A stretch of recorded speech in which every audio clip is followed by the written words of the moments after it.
bien dans son job. Alors là, le titre de notre rubrique est bien trouvé pour parler du sujet du jour. Patricia Asensi, merci d'être avec nous.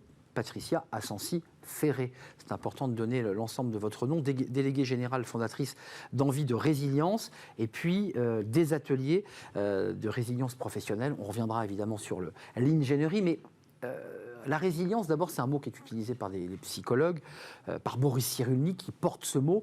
Si j'ai bien compris, la résilience, c'est quoi? C'est la capacité pour un matériau de résister au choc et de pouvoir finalement continuer à se développer. C'est ça l'idée? C'est le principe, effectivement, oui, de pouvoir se développer en dépit de l'adversité, de réussir un nouveau développement face à cette adversité. Et la question qu'on pose avec la résilience professionnelle, c'est de se demander ce que nos épreuves individuelles, collectives, personnelles, professionnelles peuvent générer de différents et influencer positivement la performance des entreprises. Alors, Patricia Asensi-Ferré, on ne se lance pas dans l'aventure dans laquelle vous vous êtes lancé pour parler de résilience, pour en faire de la pédagogie, sans avoir été, je l'imagine, soi-même traversé par cela. Vous êtes passé par des cabinets ministériels, par de l'institutionnel. J'allais dire, tout vous réussissait jusqu'au moment où vous avez traversé une épreuve terrible que vous avez dû affronter, surmonter, combattre.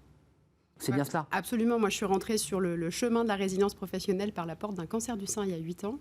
Et on se rend compte que sur toutes les causes, en fait, il y a des histoires personnelles qui viennent nourrir après des engagements collectifs. Et c'est grâce, on va dire, je peux le dire aujourd'hui quand même, grâce à cette épreuve que l'association Envie de Résilience a vu le jour et qu'elle réunit aujourd'hui une centaine d'acteurs très motivés, très sensés pour faire bouger les lignes. On reparlera de ce baromètre de la résilience professionnelle parce que ça, c'est un indicateur, mais quels sont les mots que vous utilisez lorsqu'un chef d'entreprise, une entreprise, un DRH vous ouvre ses portes? Vous commencez par raconter votre histoire. Qu'est-ce que vous lui dites pour qu'il comprenne qu'il faut dédramatiser, qu'il faut accepter ceux qui ont traversé ces épreuves? Et objectivement, ils sont très nombreux dans l'entreprise à avoir vécu des épreuves comme la vôtre ou d'autres, des drames humains, des décès, des deuils. Qu'est-ce que vous leur dites? Alors souvent, je leur raconte une petite histoire. Ah oui. L'histoire d'un pépin qui va prendre racine sur ce qu'il a vécu. On en connaît tous des pépins et dans le monde du travail, qu'on se retrouve en situation de transformation digitale, qu'on se retrouve à devoir être aidant par ailleurs, qu'on se retrouve à devoir, rebondir après un dépôt de bilan. On connaît tous des pépins. Ce pépin dans l'entreprise, le terreau de l'entreprise peut être un terreau très fertile qui va à la fois soutenir la personne qui traverse cette épreuve, mais qui va permettre aussi de nouer autour de cette personne un collectif et avec on va dire des conséquences assez positives. Et c'est un petit peu l'enjeu de se dire aujourd'hui comment imaginer que la vulnérabilité peut être une vertu, que la résilience peut être une vertu, mais regardons les entreprises qui osent aller sur ces sujets-là en termes de turnover, en termes de taux d'absentéisme, en termes d'engagement. Elles font déjà la différence et elles feront encore plus la différence sur la durée.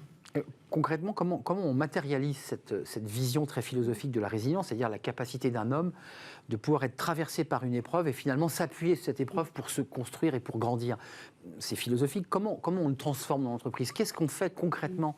C'est une politique de petits pas. Et donc, du coup, là, je pense qu'il est important de rappeler que la résilience ne saurait être une injonction. On ne la décrète pas, la résilience. Ah oui. On peut soutenir la résistance qui peut conduire à l'épuisement, mais on ne peut pas tirer. C'est pas la même chose. C'est pas pareil. On ne tire pas sur une herbe pour qu'elle pousse. Et en fait, de manière très concrète, déjà, de parler de la résilience, d'expliquer comment ça fonctionne. Donc, de manière très basique, des petites conférences de sensibilisation au petit déjeuner d'1 heure pour questionner ce que c'est, comment ça fonctionne.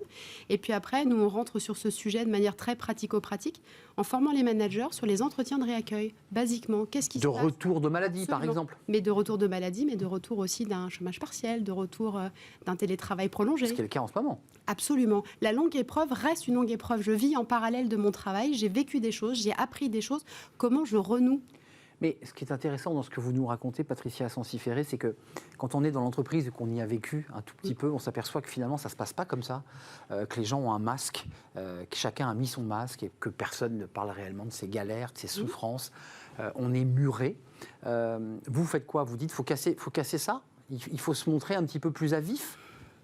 C'est compliqué d'être soi-même en entreprise. Alors, c'est vrai qu'il est plus facile aussi de diriger des cartes de visite et d'être une carte de visite, mais en vrai, nos émotions, nos vies ne restent pas à la porte. Et on avait un échange avec Cédric Dalmasso de Paris Tech sur cette frontière entre vie pro et vie perso.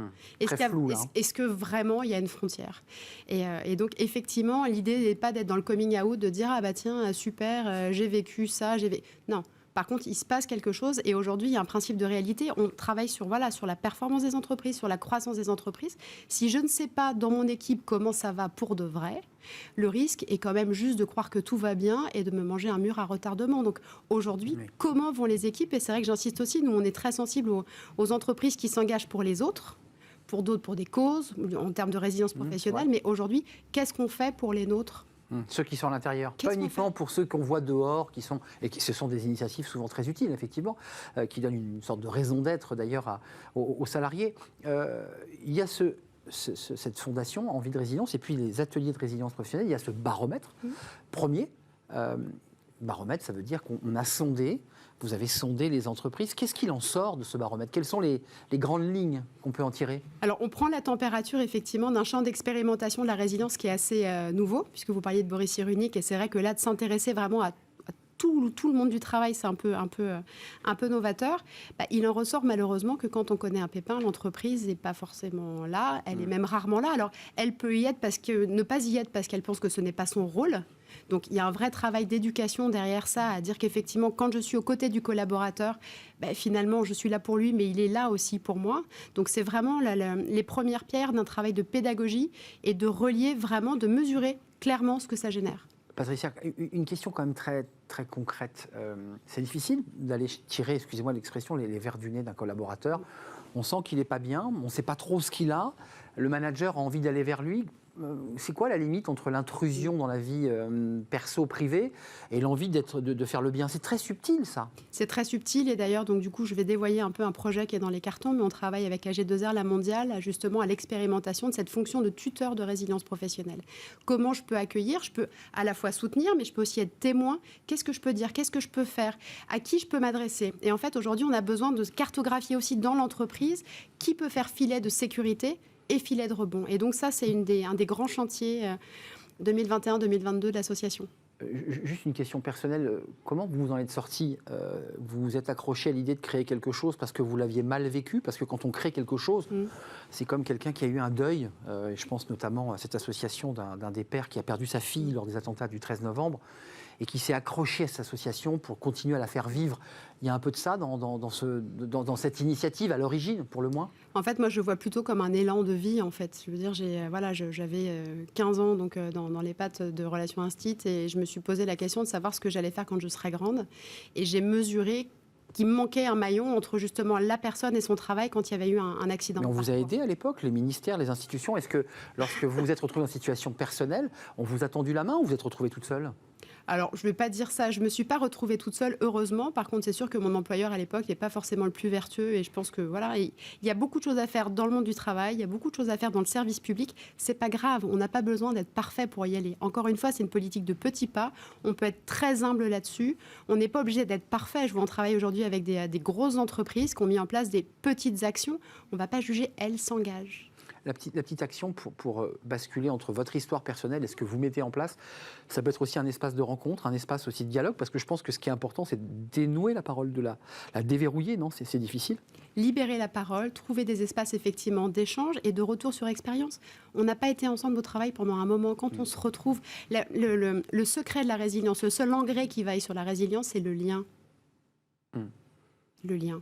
Donc, ça veut dire que, si je m'autorise, les débats sur le télétravail posent en creux cette question. Le fait qu'on éloigne de plus en plus le collaborateur de cet espace de sociabilité, pour vous, c'est plutôt négatif, non? Pour moi, c'est un vrai risque. Il y a un risque. Il y a un vrai Même risque. si tout le monde plébiscite le télétravail en ce moment. Mais ça peut. Après, on sait qu'il y a, je crois, seulement un tiers des personnes qui ont été accompagnées sur la mise en place du télétravail. Donc, on a des enjeux là-dessus.